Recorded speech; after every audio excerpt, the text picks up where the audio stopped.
Walang nanonood sa'yo? Walang nag-share ng mga post mo? Konti lang ang viewers mo sa tuwing nagde-live ka? Hindi ka sinusuportahan ng mga kamag-anak mo? Kaibigan mo? Kakilala mo? Kapitbahay mo? Pinagtatawanan ka dahil sa pagre-reels mo? Pinagtatawanan ka dahil sa paggawa mo ng mga content? Ito ang tatandaan mo. Huwag kang huminto. Huwag kang susuko. Huwag kang papaapekto sa sasabihin ng ibang tao tungkol sa'yo.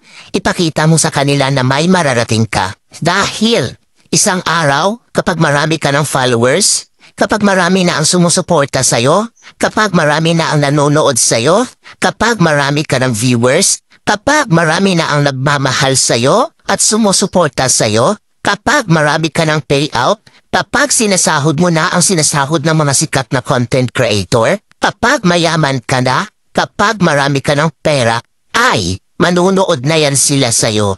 Sila na ang kusang lalapit